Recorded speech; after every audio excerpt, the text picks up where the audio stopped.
What's going on, guys, and welcome back to another video.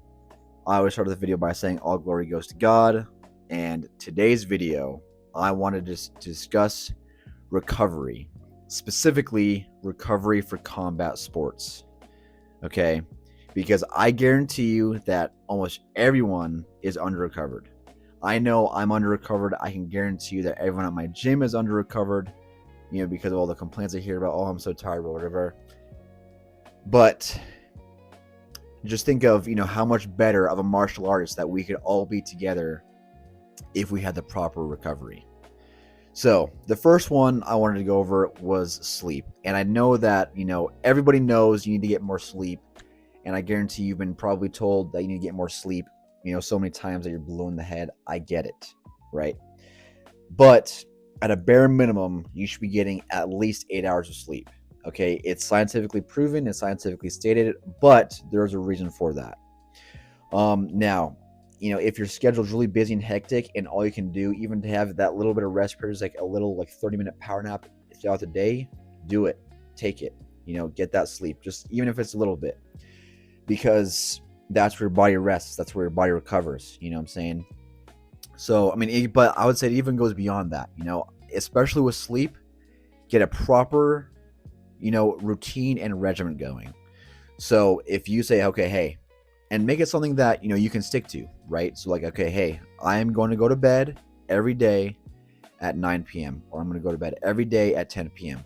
Something that you can stick to and make a routine out of and wake up at the same time. I'm going to get up at 7 a.m., 8 a.m., whatever your schedule looks like, do it in a way where you're getting proper, adequate sleep.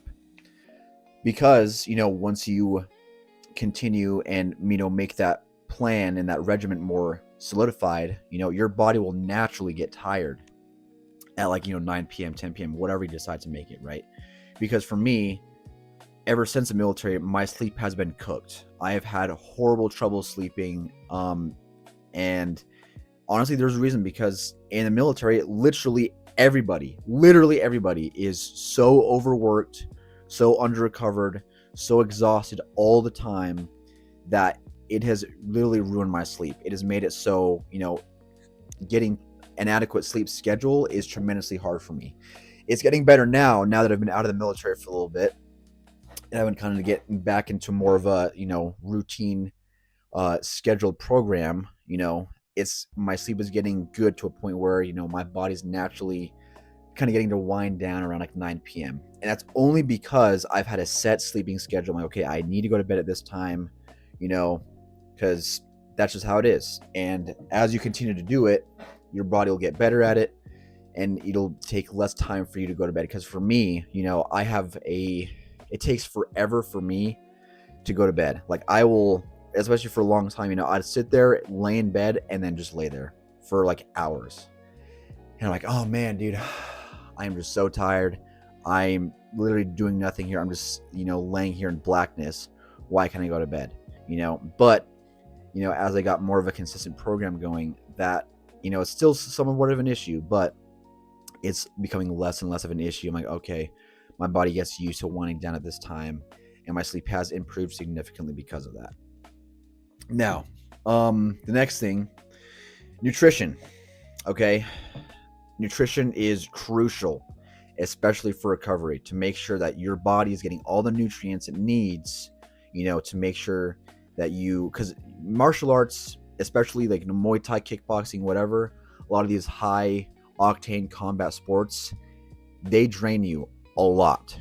So if you're eating like crap, and you're eating Doritos, donuts, whatever, right, and not getting good protein and carbs in order to fulfill yourself and make sure you have proper energy and storage, you're going to feel like crap, you're going to train like crap, and your performance is going to drop or get worse every time. So nutrition. Always have really good balanced meals, but have high protein priority meals. Okay, high protein, high fiber, and always put carbs around training regimens, right? So every time I go weight training, or after I go to I go to Muay Thai, I always have a little quick carbs, a little banana 30 minutes before my workout in the gym, weight training, and then a little banana, another one, again, 30 minutes before my Muay Thai classes. And that's that. And also, especially if you're weight training with your current routine, always have protein immediately after your strength training portion. So for me, I work, get off, make a YouTube video, and then I go to the gym to do strength training. And immediately after my strength training gym, or whatever my session, I have a protein shake. And then, it's a couple hours, and then I have my Muay Thai classes in the evening. But before I do that, I always have carbs before and after, and, just make sure that I have an adequate amount of protein for all my training that I do. And another thing with protein in particular, you should be striving for 1 gram of protein per pound of body weight, especially in a high, octane sport, again, like Muay Thai, kickboxing, whatever, right? When you are consistently burning those calories, your metabolism is very, very high. You need lots of protein to make sure you are not losing muscle and actually building it, especially if you're including strength training in your current routine. So protein. Next one, hydration. You need to be drinking tons of water, but you should also be drinking tons of water with electrolytes. I think this is so important that I literally made another video on it. Electrolytes are ridiculously beneficial for you, and if you're not drinking electrolytes, you are in the wrong, and I guarantee you that you are messing yourself up in the long run. And especially if you're sparring, if you're doing sparring a lot, taking in those small little hits to the head, if you're not, having adequate nutrition, hydration, and when I say also hydration, that includes electrolytes, you are messing yourself up in the long run, I promise you. And I guarantee you that, the proper hydration is honestly a real reason why a lot of these older, fighters that are, in their 40s and 50s and 60s now have CTE and stuff like that. Even, athletes from like football, right? And I'm not talking about with electrolytes. I'm not saying like, to go out and buy Gatorade. No, you need to get like pure, good scoopable electrolyte powders, like with like magnesium, sodium, potassium, stuff like that. Because, in my other video that I made about electrolytes even with brain health, is that the brain is the last part of your body that gets rehydrated. And so, especially for sparring, which I guarantee you almost everybody does in combat sports, when you're getting, hit the head, and sweating all that out with these intense sparring sessions, and you're not getting a replenishment for those fluids in your brain, that is putting you behind and also making you more of an increased risk of getting brain injury, CTE development, and stuff like that. So please drink lots of water and drink your electrolytes. All right, moving down to the lower part of the body, stretching. Okay, if you're not stretching after every exercise, like after every, gym session, whatever, again, you're in the wrong. Especially if you're doing lots of combat sports and strength training, your muscles get very stiff and they build lots of, that lactic acid, after those intense sessions because they're not moving anymore. So when you stretch them, helps, kind of move and stretch the muscles in a way where, especially since you're using those muscles all the time, and especially in those intense sessions, whether it's be, lifting weights in the gym or, again, hitting pads, whatever, after that's finished, they get really tense, and very cold. So you need to be stretching after everything. And even with mobility, same thing, your muscles get cold, they start to get really tight and condensed because, they're not being utilized. So using mobility and stretching, get the muscles moving again. I also highly encourage, especially with mobility stuff, to do extracurricular like classes if your schedule allows it and have time, to do like, yoga or Pilates or like red light therapy. Like for me, my gym, we have this awesome class on Saturdays that I take. Saturdays is more of like an active, rest day or active recovery day, where, it's like under red light and it's like mobility and stretching. And that's all it is, the entire class. It's like 60 minutes of literally just stretching and mobility exercises under red light. It's amazing.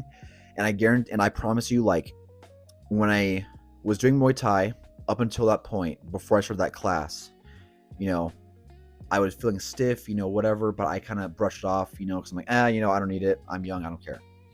But after, doing that red light stretching exercises or whatever, my Muay Thai for the rest of the week is improved tenfold. It is like such a phenomenal difference now that I've been able to, get more of a stretching and mobility routine in, because it has improved my Muay Thai tenfold. It has improved my technique. It has improved my mobility as a whole, just even for everything else. Like, all the mobility and stretching work that I do has complemented my strength gains in the gym, and also my Muay Thai performance as far as technique and all the other stuff, because the muscles are getting worked properly and allowing them to recover, and really making sure they're not getting just stiff, cold, and just dry, basically. So if you have any questions or want any mobility exercises, feel free to let me know in the comments, and I can send it to you in the DMs or something, because I promise you, stretching and mobility is like so important. The last thing, kind of breaking back into the rest days, is the topic of rest days, right? So in my personal opinion, you should be getting like a bare minimum of 2 rest days and then maybe an active recovery day, for like peak optimal performance and optimal body recovery. Obviously, I can totally understand how schedules kind of conflict with that. For me, most of my schedule, I can only allow 2 rest days, which is Saturday and Sunday. Saturday being more of an active rest day, where again I do that mobility and stretching and stuff like that. And then Sunday being a complete and total rest day. That way my body really recovers. Because if I don't, even a couple weeks ago, I did essentially, I almost basically worked out like 7 days a week, and my knees were killing me, my shins were killing me, my shoulders and my core were killing me. I was just so sore, and that's because my body got used to those recovery days and those mobility days, and then since I was literally worked out those 7 days, I felt it, and I felt a big difference. So with rest days are extremely important, and even if you want to do like an active recovery day where you feel good on an active recovery day, go for a walk, get your steps in, burn those extra calories, right? And make sure you're doing at least something where it's not high impact on your body. But if you're feeling itchy, like for, especially for me, I get that too. Some days where I'm like, I can't be cooped up in my house. I needed to go do something. That's what I'll do. I'll go to those stretching and mobility classes, or I'll go for, a little walk or whatever, go outside. Anyways, that's all I have for you guys today. I really hope you enjoyed. I really hope that, this kind of helps you eye open a little bit, especially with the recovery, because I promise you, most people are overworked or overtrained and under-recovered. But that's all I have for you guys today. I hope you have a great day. Don't forget to like, comment, and subscribe. And especially, again, let me know if you want any mobility exercises or stretch work that I'm currently doing. And that's all I got for you today. You have a great day, and I'll see you in the next video.